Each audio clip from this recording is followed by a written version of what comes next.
Welcome to the Poisoner's Cabinet. I'm Sinead. And I'm Nick. And this is your weekly podcast exploring the lives of the great poisoners and poisoning cases from across the centuries and creating curious cocktails inspired by the tales that we tell. And it's episode 16! Woo indeed. And I did do that all in one breath. After your mockery last week. Consummate professional that you are. Which is but nothing to me. How are you, Nick? I'm alright, but we're here. We're here. We're here. We have an episode to record. Yes. I've got a new phone. I'm excited by it. Oh, good. But it's modern and I don't understand it. No poisonings? Any poisonings this week? No, again, pretty quiet. We can't really get to anyone at the moment, so it is a difficult situation for the poisoners. Well, maybe some mail order poisonings are in order. Things are opening up, so here's hoping. Well, you work in a lovely, very, very lovely home furnishing store, so you could have some poison sofas. I think that would not sell particularly well. But they wouldn't know until they're at home. It's not exactly repeat business, but... Yes, it's very medieval in its way. I'll suggest it. At the Monday meeting. See how it goes down at the Monday meeting. Oh, marvellous. So, Nick. Hello. Nick. Hello. Are you ready to drink cocktails and talk about poison? Always. Or drink poison and talk about cocktails? So you're slightly creeping me out now. Yeah, let's not do that again. That's weird. Oh, sorry. The voice was the thing that was creeping you out about drinking poison. If I had just done it in a devil may care kind of way. Absolutely. Casual. Bring it on. I'm trying different voices each week. One week I shall catch you out, and you'll agree to it, and then death. So, it's episode 16, and it's Nick's story this week. Ooh. It is, aren't you lucky? We are lucky. Can't wait to hear what we're going to hear. That's good English, isn't it? But as ever, we can't start our stories without a drink, without a cocktail. Really can't. Featuring a secret ingredient that gives some sort of hint. So, Nick, secret ingredient is... Paprika. Paprika. Spicy. Smoked or regular? We've gone for a smoke. Ooh, smoky. We've gone for the smoke. Ooh, I do like a bit of paprika. I don't mind admitting it. That's why I've never had it in a cocktail before, so we will see if we still like it after this. Yes, great spice. The king of spices, if you will, behind cumin. Put that in a nice chorizo stew. Oh, ha, ha, ha, ha. Not a traditional cocktail ingredient. I can't think of many where you would have that. Are we putting it in wine? We are not. Oh, God, that'd be horrible. Could you imagine? That would be vile. Well, white wine, yes. Just in a nice chilled white wine. No, either. Red wine as well will be equally vile. What about like a spiced wine? Like a hot spiced wine? Spiced wine you used to get in the courts of the kings. Yeah, let's go for that. The Paprika Kings. The Paprika Kings. In their minds of paprika. Shush. Going mad. Well, we're not having spiced wine. Shall we just go with the cocktail that we're going to have, rather than making up monstrosities? We're not doing that this week? Oh, God, we got a legitimate cocktail. God damn it. A legitimate cocktail. Not one I've ever heard of before, but the interweb says it's legitimate. So oh, okay. So therefore, it must be true, because it's online. Lovely. So with paprika, smoked paprika, what have we got? We have got a medicine man. Ooh. Yeah, that's a good name. Medicine man. That is a good name. Oh, yeah. Name of a very good Eurythmics song. No, that's not. That's Missionary Man. Missionary Sorry. Man. It's the name of a very bad Sean Connery film. Oh, it is. Oh, that is a terrible film. Medicine. Doesn't he cure cancer or something in the jungle? Oh, something like that with ants. If I with remember. ants and his hard, cold stare and his Scottishness. Oh, Medicine Man. That's quite cool. Okay, so It's time for us to go and create it in our isolation kitchens and see where this leads. So to madness. So the Medicine Men. Maybe Sean Connery's in our kitchen, waiting. He has nothing else to do. He's old. So we are going to go shake up a storm and we will see you in a bit.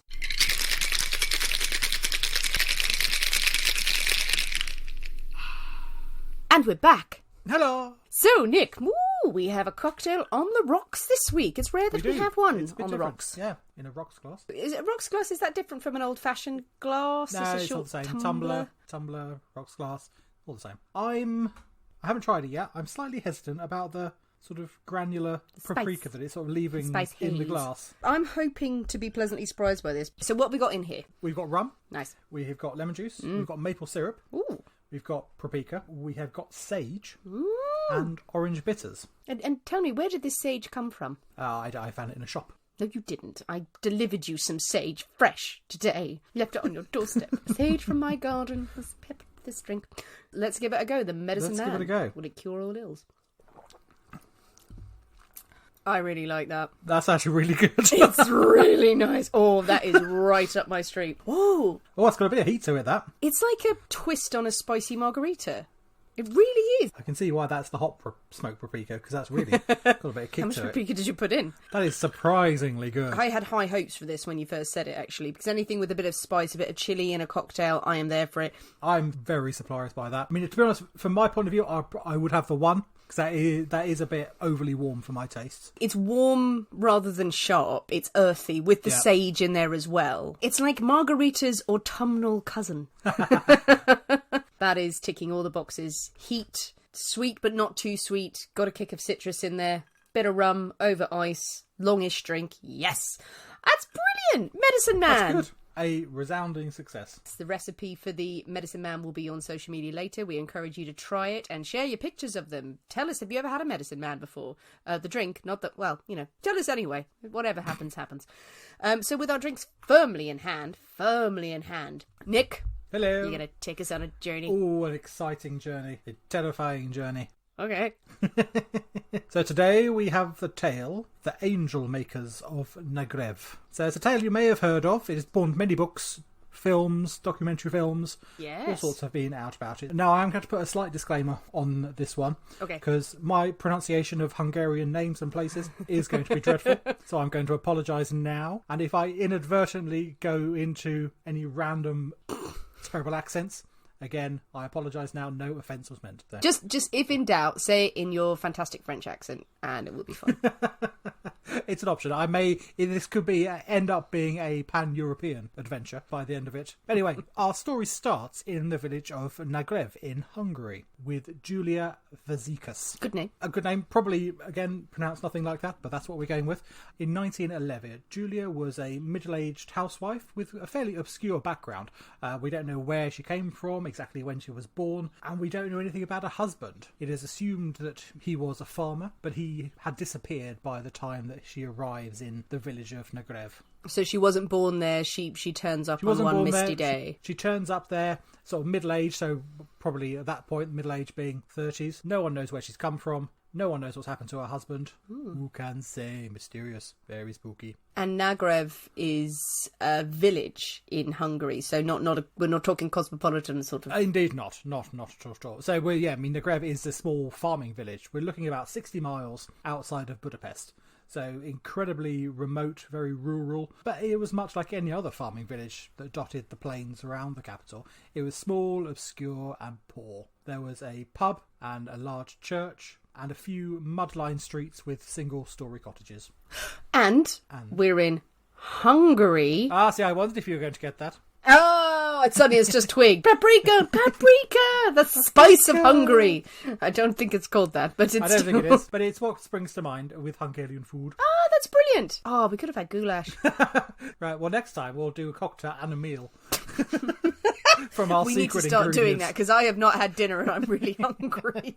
Increasingly, we do these podcasts later, and then I'm just like going, yeah, okay, and what snacks did they have? Oh, yeah, some cheese would be good. There were no snacks, they were poor. No snacks in the Nagyrev. Fair enough. They were just sharing the one pot of paprika they had between them to flavour everything. Very precious. So it's a very poor little village that no one much cared about. So there's no hospital, no doctor, no authority really of any kind. Just people got on with their lives as best they could, sort of eking out a living from the soil. When Julia arrived, she was welcomed by the locals. I mean, her basic medical skills and expertise as a midwife were hugely in demand. And Julia took on the task of caring for the sick and infirm in this really remote area. Women came to Julia firstly for advice on health problems and pregnancy, but then soon she became so trusted that they went for her for general advice, domestic advice, just as a general sounding board and someone to get some experience from. So in those days, can you just walk into a village and say, I'm a midwife? Well, I think and people believe you. I think she must have had some sort of papers or... Really? Well, I don't know. Well, to be honest, I would have thought someone like that, you just go in and say, okay, I'm a midwife. Your skills are probably going to be put to the test pretty quickly. And if it's obvious you're shit at it and you haven't got a clue what you're doing, then the gig's up pretty pretty soon. They've just had a bunch of women sort of lying down, crossing their legs. Quickly come in! Oh God, we need you! You've got to wait. Wait for it. Wait for it. You can see it. She's on the hill. She's coming. Well, they believed her. Fair enough. They took her at her word. She was a great success. She gained a reputation for not only helping the sick, but also for providing abortions. And over the years, she found herself in prison 10 times for performing illegal abortions. How big was this village? Well, it's not a tiny sort of 3 houses and a well sort of village. It's got a decent population. It's not huge. Yeah, I guess. This is at the turn of the century. It's not talking in the 1600s or anything. Well, I mean, to be honest, the Industrial Revolution hadn't really got that far. Whereas in sort of Western Europe, so the UK, the Industrial Revolution was had been and gone, is in full swing, and mass industry. Whereas further afield, those sort of advances hadn't really was only just arriving. It still very much was an agricultural community reliant on horses and cows and things rather than machinery. So a sizable community, certainly. A sizable community, but just not terribly advanced. I mean, so she's imprisoned for carrying out these abortions in town. Not well, apparently, if she's been in prison 10 times. Abortion is illegal. So no matter how well you do it, even if you were incredibly fantastic at it, it's still against the law in a very religious society. But fortunately, there was a selection of either very liberal judges, and she was consistently acquitted, or that they thought, well, we can't afford to lose the only medical person in the surrounding area. If we chuck her in jail for the next 10 years, it's only going to cause massive problems down the line because we're removing the only healer from this area. So what's my least worst option? But as we said, in the 1900s, 1910s, Hungarian society was incredibly traditional. Even in the UK and stuff at the time were considered quite old-fashioned.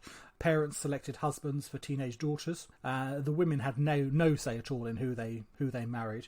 Divorce was incredibly taboo, so it didn't matter if your husband was twice your age or abusive or an alcoholic. You were stuck with what you have. And obviously then we have echoes of when we were talking about Julia Tofano. Yeah, I was just thinking exactly that. Hundreds of years ago. Hundreds of years. So nothing has changed. In some parts, in those hundreds of years. In some parts of the world, it's exactly as it was hundreds of years previously. So in many cases, there was little emotional attachment. And the extreme poverty and hardship of eking out an existence really did stretch bonds that were never there in the first place. There's not a great deal of romance. Not a lot of romance in the village. So it's not overly a happy place. It would seem to be. Sounds awful. It sounds like a pretty miserable sort of place. But then in 1914 we have the outbreak of the First World War. So all able-bodied men are called up to fight for Austria-Hungary. They go off to war to experience those horrors. Avenge Franz Ferdinand. Oh, quite. But then life becomes even harder for the women in the village because they're now the ones in the fields doing all this back-breaking labour. Whereas before it would have been the men's job, now it's down to them to do everything. Sisters gotta work. They gotta work. Well, indeed. I mean, as the First World War rages on throughout Europe, Nagyrev becomes a prisoner of war camp. Really? Its remote location, it actually becomes a holding camp for Allied prisoners of war. You're looking Russian prisoners of war and also some Italian POWs. Ooh, okay. As oh, well. God, they're not going to be happy. This is awful. There's one plough. Not going to be fun. But I mean, so the prisoners of war were drafted in to work the fields. Useful. And it gave the women a chance to step back from that really hard labour and relinquish that to these prisoners. And they could go back to their more usual life of looking after the family, looking after the home, and probably actually selling a lot of the products that are being produced, a lot of the crops and things, was down to the women to actually try and sell them and make quite a nice setup, isn't it? Yeah. Well, yeah, but then it turns out, I mean, in the absence of all these husbands, the men from the village, it wasn't uncommon for women to have slight romantic relations with these young soldiers who were toiling away in the fields. If I'm slightly dubious as if they were entirely willing, possibly. Yeah, I'm just... Oh, okay. Relations. Some stories say, yes, absolutely, they were. Oh, God. Oh, that's unsettling. So the women are all just kind of getting shacked up with all of the prisoners of war who were knackered and being worked to death. And getting the last shags out of them. Well, exactly. They probably wanted a bit of comfort and it probably worked for both parties. Yeah, well, I guess if you have relationships, then maybe you get you're treated like a relationship. You get slightly special treatment, but you're still a prisoner of bloody war. Maybe so. Oh dear. Ooh, okay. So. Women are shagging their way through the fields.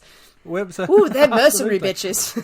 Many of these indiscretions result in unwanted pregnancies. Shocking. And again, they go to Julia for help. And as soon as there was a line around the block at her front door. Bloody hell. But life started to return to the village a bit. The women had a bit more freedom. They weren't under the oppressive thumb of their husbands who were watching their every move.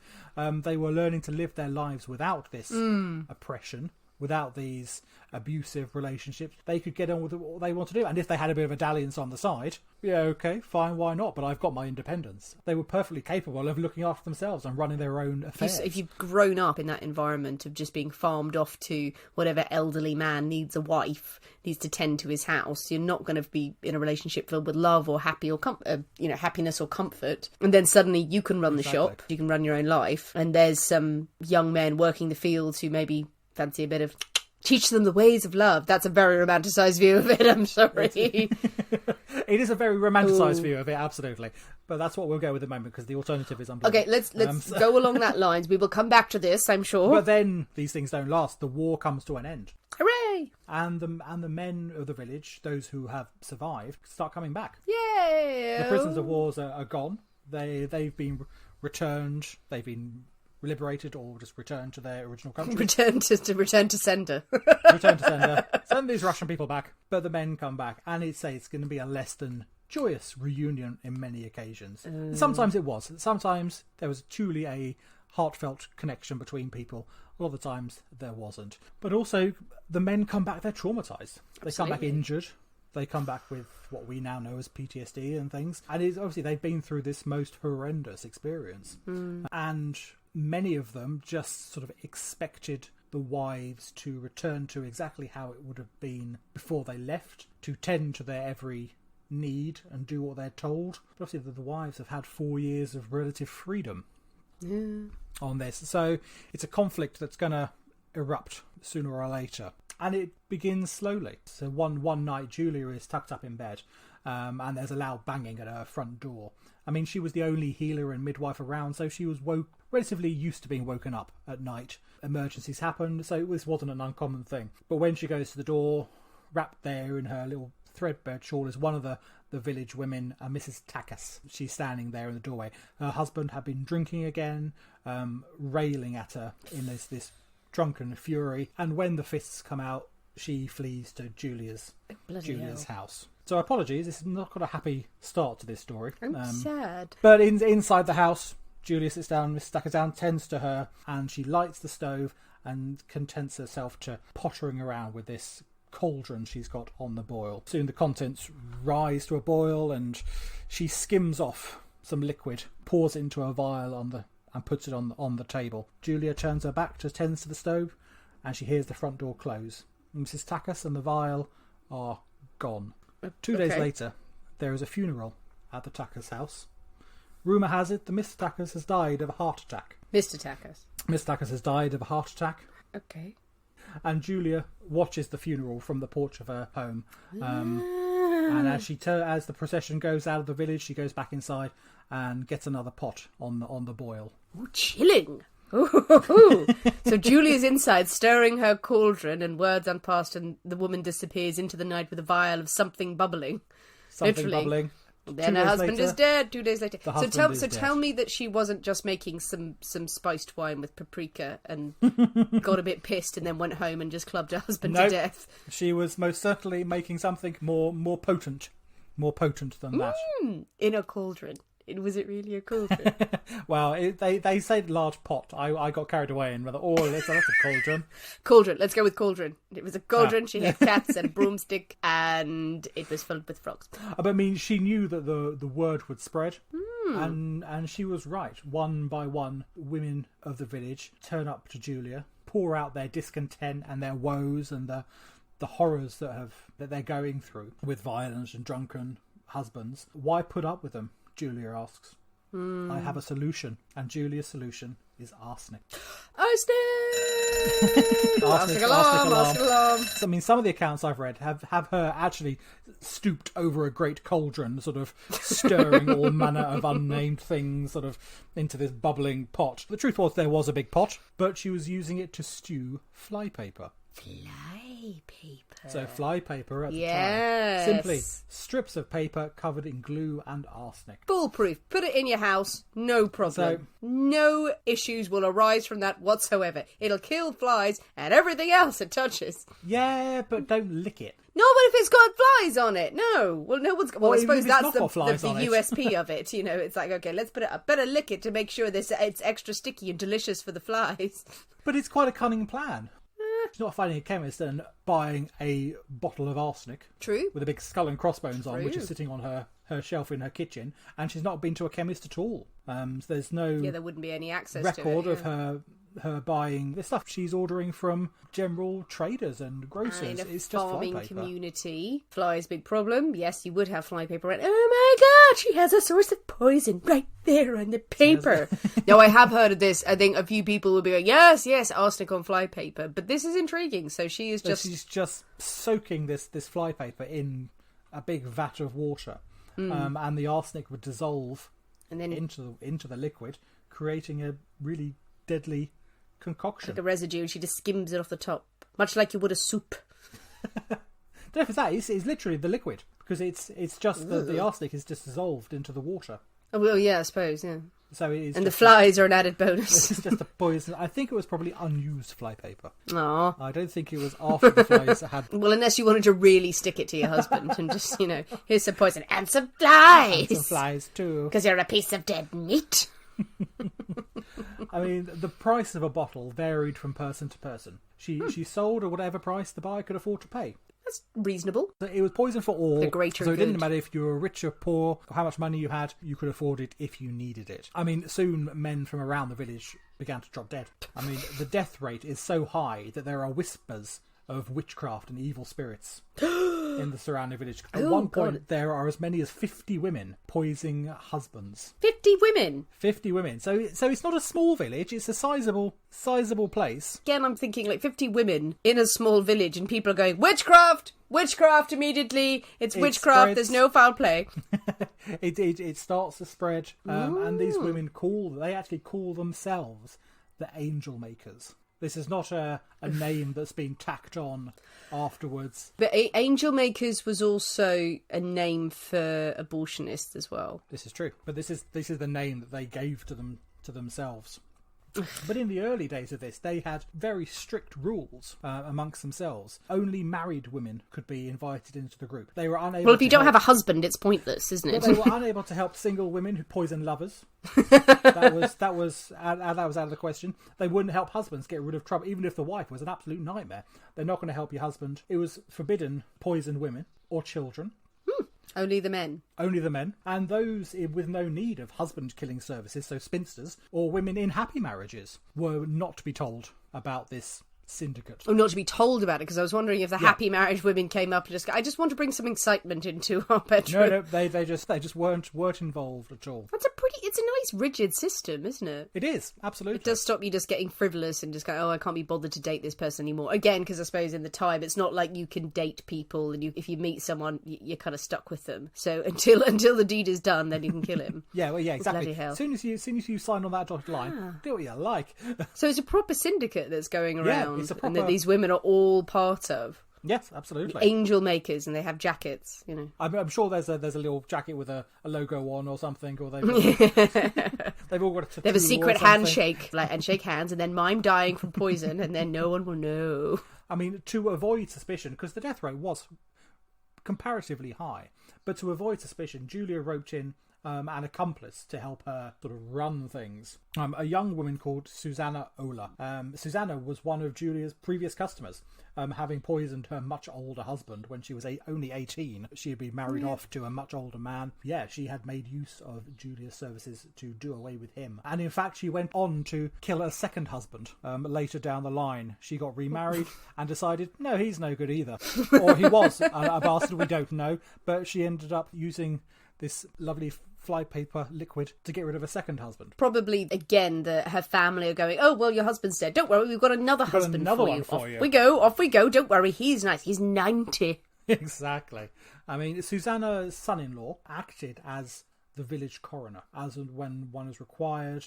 He acted as. So he dusted off the big coroner hat and put it on from his day duties of cleaning the well or something like that. He was an idiot. I think they're dead. They're obviously not dead. That's a sheep. But he was easily controllable. Any sudden deaths were written off as heart attacks, disease, natural causes, alcoholism, even drowning. What? So, well, one chap was poisoned dead, and then pushed in the river. Fair enough, okay. He must have drowned. I didn't know if the coroner was coming into the homes going, he's clearly drowned in his bed. No, he was in the river, so they thought, oh, he's in the river, must have drowned. That's fine, cover your tracks, yeah, if you're in there, no problem. People are drowning in the street. No one is challenging these. I mean, there were a few doctors that sort of passed through a couple of times a year, but they were overworked, underpaid, and it was thought that the village was in safe hands with Julia. She was experienced. No one suspected otherwise, and they generally left. The village was left to its own devices. I mean, it wasn't too long before deaths in Nagyrev and the surrounding area began to spiral out of control. The original creed of the angel makers was pretty much abandoned, and this group of widows began to kill out of greed, convenience, and just even boredom. Unwanted lovers, elderly parents in the way of an inheritance, annoying relatives who might stand in the way of an inheritance, and even children who were just too many mouths to feed. If you have a foolproof system, someone's got to abuse it. Yeah, exactly. I mean, there we have a woman named Palinka. Originally set out only to poison her abusive husband. Oh, only that. That's fine. Well, that was her original goal, which was entirely in keeping with the angel makers' doctrine, but it worked, and it worked so well, and it seemed so easy that she ended up killing her parents, 2 brothers, a sister-in-law, and an aunt, all to claim the house and 2.5 acres of land for herself. Well, that's a depressing Thanksgiving at their house. Yes. Like any of the family going, we really don't want to go over to her house this Sunday. No, Aunt bad things happen down to Palinka's. Yeah, I mean, she does it with style and confidence. So she would feed her victims a small dose of the poison. But just enough to give them really bad cramp. But then she has a fit of concern and worry about the well-being of her victim, and she dashes into town to find the best medicines. She returns with these medicine bottles, just full of more poison, and starts lavishly doling out these medicines, which, gets rid of them even quicker. But then who's to blame her? She may have went to such an effort going to town, buying these medicines. If the medicine didn't agree and caused this, she's not to blame. It's a complete show, but it works. Maria Varga is 41. She murders her husband, a blind war hero. Oh. When he is raging about her having sex with her young lover repeatedly at home. So I think he's blind. I'm blind, but I'm not Probably deaf. I'm not deaf. So he's not too happy about it. Understandably, I'm going to say. Understandably so. And he's generally a bit pissed off at his wife. Oh, God. That's not funny. I know it's not funny. It's not funny. It's not funny, but he's blind. All his other senses are dulled quickly. A parade of lovers coming in. I can hear that there are 5 people in the room having sex. But he's soon done away with. Can't be doing with this complaining. This constant complaining about me shagging someone else. Just go to another room, woman. Just go in another room. Go to the chap's house, for heaven's sake. Go to his house. Go round there. Go outside. Everyone apparently is shagging everyone in this village and killing each other. You don't have to do it in front of your blind husband and go, you know what? He's the problem here. 5 years later, she grows tired of her young lovers. Let's get rid of him too. Oh, for God's sake. Let's poison him as well.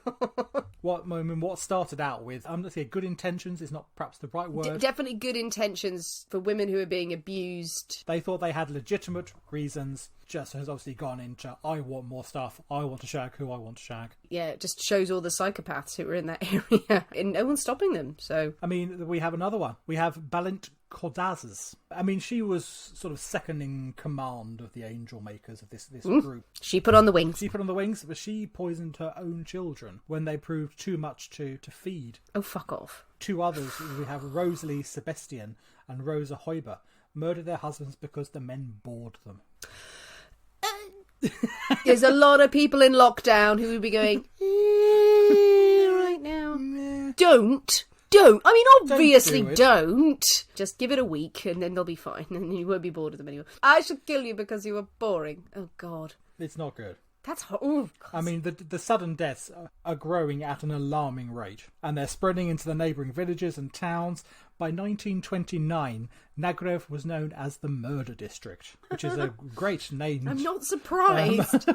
And real estate plummeted. Yeah, absolutely. I'm taking it. Oh, lovely fresh wheat and sweet potatoes. Wonderful. Where they come from? The Murder District. Okay, you know what? I don't want those. No, I don't want to be there. I mean, villagers are sending anonymous letters to the authorities in nearby towns, where there are authorities, accusing women of poisoning their family members.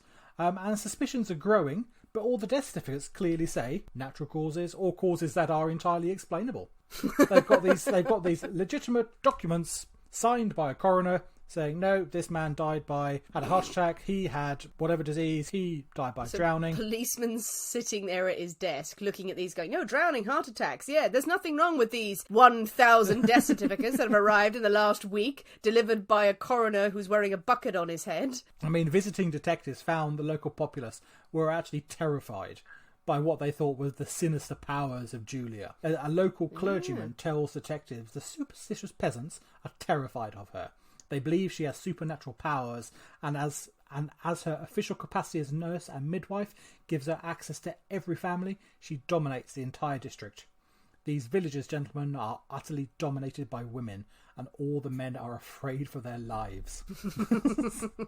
The end bit sounds quite nice, but just a little bit of suspicion, particularly at that time, deeply religious communities, working with the old ways. Yeah, it's not going to end well. But we do reach a turning point, and later in 1929, the official census of Hungary was completed. So once every 10 years, Hungary completed a census. And officials, and I mean, we're talking senior officials in the capital and things, not just some little policeman in the next village, noting, what the fuck's going on here? This is... hilarious. And it's taken. It took the census takers. It took the census takers. The most ruthless of all analysts. Wait a minute, there's a very big gap in the ground. So it takes that for them people to start going, nah, something's really not right here. So the census takers blow the case wide open, they do.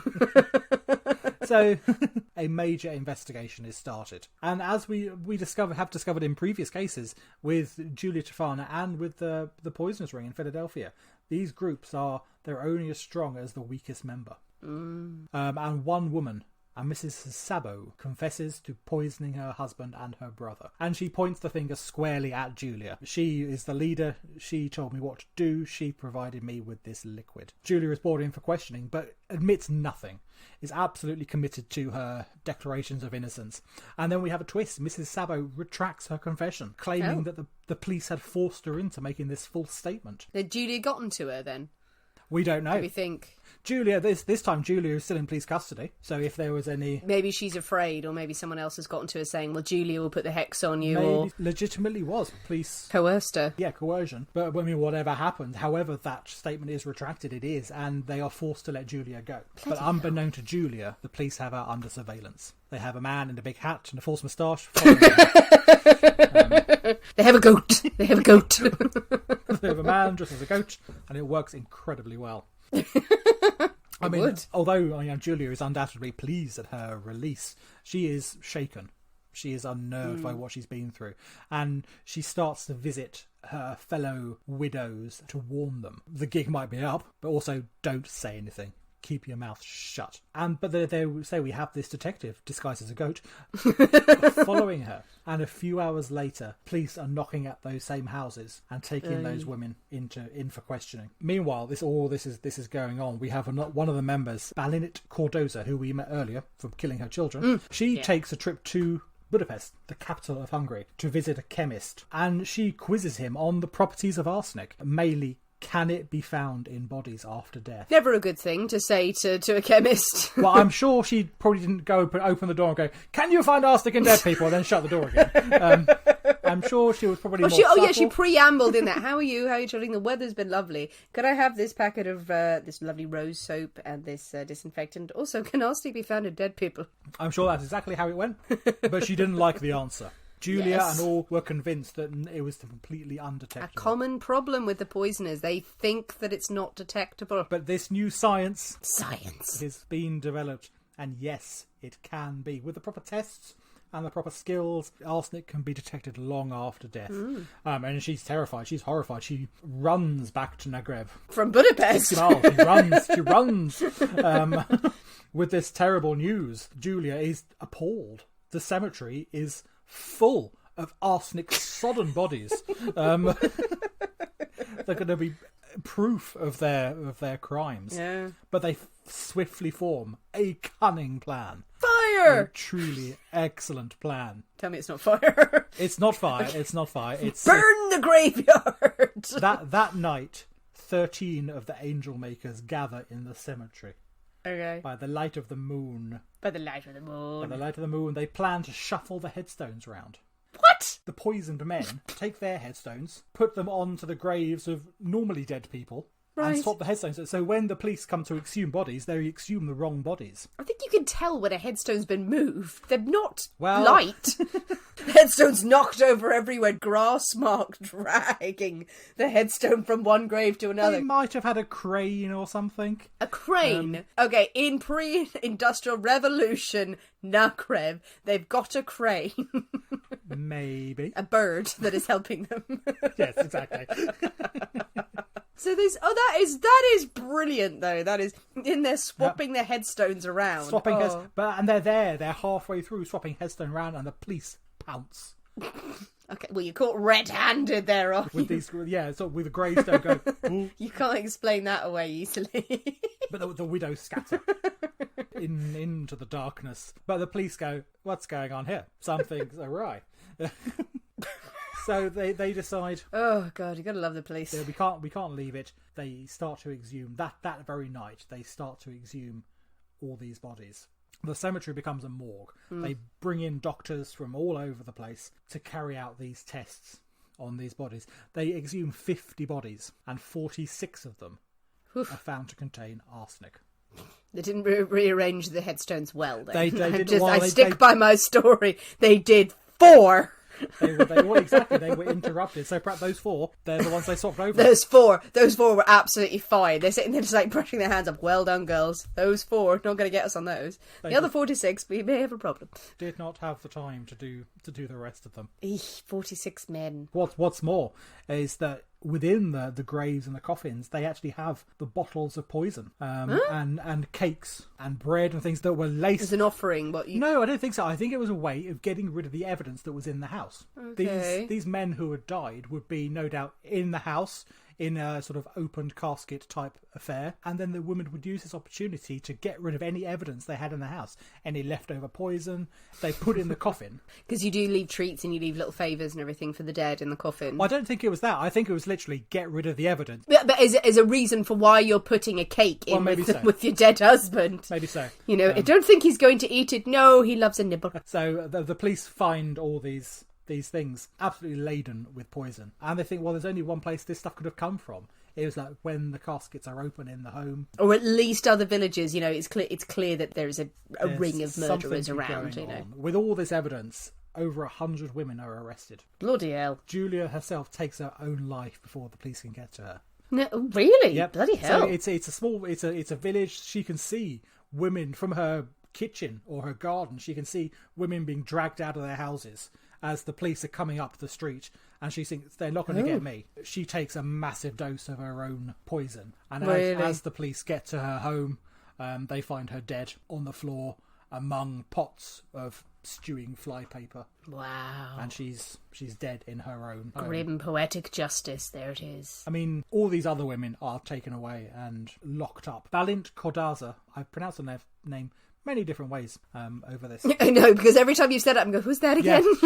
The woman who killed her kids. The horrible And woman. the woman who ran to Budapest, she confesses to helping poison 20 husbands and confesses to killing her own children. Oh, right, not her own husband, sorry. No. No, 20 other husbands. And her own throughout children. the area, and her own children. I'm sure her own husband was amongst them. Wasn't supposed to kill children. That was not part of the deal. It was not part of the deal. She commits suicide in her cell. Oh, does she? She hangs herself with a rope made of bedding, while 3 other widows who are sharing her cell watch. Bloody ooh. They watch, but they turn their back. They do not interfere with her actions. Okay, chilling. Yeah, Cheery image. Absolutely, really jolly. 26 women are put on trial. Villagers are called to testify against one of the other leaders, a woman called Susanna. The villagers are terrified of her. They tell the jury that her eyes glow ruby red at night, and that she keeps poisonous snakes and lizards that she has trained to climb into the beds of those who might betray her. Wow. So these villagers are absolutely terrified of this coven. Wrong word to use for it. Well, I suppose they would probably be thinking of them as a coven. They probably would be, yes. Of the angel maker. A grocer from a nearby town testifies that more flypaper was sold in Nagyrev than the rest of Hungary combined. And a local paper's reporting on the terrible fly epidemic that has taken over Nagyrev. Well, no flies at all. An infestation of flies, but they've wiped them out. Everywhere else in Hungary is covered in flies. Because there's no flypaper to be seen. 8 of the angel makers are given the death penalty. 12 were given prison sentences, and of those 7 were for life. Fair enough. Well, absolutely. I think that's probably well deserved. The tales of the angel makers have spread from Nagyrev throughout the local area, and bodies are exhumed in nearby towns. All these bodies are found to contain traces of arsenic, but no one in the town is convicted. Oh. No one knows how far this group has expanded to. Did they get everyone in their original rounding up of these women? Did they get the whole group? No one knows if there were any women still out there still practicing. I mean, as for Julia, even though she had committed suicide, she was brought up again and again as the ringleader of this whole situation, but still, even then, no one could find out where she came from and why she did this. And with the end of the angel makers, this shadow that had hung over Nagyrev and the fear that a lot of these residents lived in had gone. And that is the story of the angel makers of Nagyrev. Not a very jolly story. That is a chilling. That is. It's a pretty grim story. I've heard of the angel makers of Nagyrev. Knew a little bit about the story, but it is chilling. That is pretty grim. Curveball question here, Julia. If she committed suicide. Yes. Before she ever stood trial and was questioned by the police, was she really the ringleader? Could it all have been made up later on, or is everyone just finding a scapegoat? I mean, absolutely, it could have been. Because I read 4 or 5 different newspaper accounts, and all of them refer to her. Some of them call her by a different name. Some of them call her Susanna, but with the same surname. Yeah. Or maybe they were mixing up the two women. I'm assuming it's the same person, but all of them refer to her as the ringleader. And it's probably likely that she was. I don't think I'd necessarily dispute it. It just seems like such a great story. And you can imagine as a journalist, if you were writing it and for books later on, to have this one kind of witchy, strange figure who comes from nowhere with no past, who provides all of these means to all these women and is inspiring them to murder and then disappears dies before her trial. But one of the things I thought, is she just incredibly unfairly maligned in this whole... Was she one whose her initial ambitions was to help people? Well, the way you said about the creed as well, of the creed that they seem to follow, is that this is, to help you get out of abusive, horrible marriages. It seems like it's come from... Obviously, murder is never acceptable. No, absolutely. But it seems like it's come from sort of a slightly warped good place, and then has just escalated into we can kill people. But then I think, is it other women who have then taken this to the nth degree, like Balint Cordoza, who kills her children because there are too many mouths to feed, ends up helping kill 20 other men. There are some characters in there who seem to do it a lot more than others. Yes. Whereas Julia perhaps has started this whole thing with very misguided but noble intentions. I think it has then become twisted by some probably much more ruthless people. I was thinking when you were telling the story, it is a very grim story and very sad in many ways. There's not a lot of comedy we can find in it. It's not that we have to. No. But there was something genuinely, the most chilling thing I found about that story is as you said, just if you give a society the means to kill, how many examples of psychopaths suddenly emerged in what we think is as a smallish community in Nagyrev. It's not like it's a city, it's not huge, but you give people the means, kill people, and then the idea that they can get away with it, how quickly amongst those, how many murderers emerged, people who were just willing to kill their children, to kill their families because they stood in their way, if you are given the green light to do so because no one's coming after you. That's the really chilling thing, I think, about that story. Thing. You're not very far away from society kind of just collapsing in on itself. Give them the option, and how many people will take it. Yeah. In a lot of our stories, we're fortunate that there is a kernel of something that can be found vaguely amusing looking back. And there's a twist that we can put on it that makes it a bit more light-hearted and jovial. This one, no. It can't be done. It feels close to home. That's the thing, is that there's something about it, and I suppose really, given what's in the news at the moment, there is something about that. There's something unsettling about how easily people will take to murder and how easily people will just eliminate another human being because they're in their way. Well, cheery tale, yeah, absolutely, for these dark times, but a great story and a very, very famous case. Written about, loads of books about it, and the angel makers of Nagyrev is a famous thing. You had no idea where you were going with that one, did you? It's a thing. It's a thing that happened. Well, there we go. And a delicious cocktail. At least we had a delicious cocktail. Lovely cocktail. I accidentally ate some of the sage. That's just slightly earthy. But a great cocktail, a great story. As ever, people, share your pictures of your cocktails when you're listening to this. Whatever concoctions you're mixing up. Tell us what you think of the story. It's a good one for debate, this one. Yes, it's a little bit chilling and it's quite sad, but what do you think of it? But once you've listened and once you've enjoyed your cocktails, please make sure you are subscribed to The Poisonous Cabinet. Download our episodes, share them with your friends, come and like us on our social media channels, have a chat with us, leave us a review on iTunes, pop over to YouTube as well, because we have was just going to say that. Yes, we've just launched our YouTube channel. It's got one video on it, and we will be uploading more content on there, and we will also be putting some of these episodes on there as well, so people can listen via YouTube, because a lot of people do listen to podcasts via YouTube. But yes, you can see us sampling the Death Flip. And everyone should try the Death Flip, because it's a very good cocktail. No, they shouldn't. It is weird and upsetting.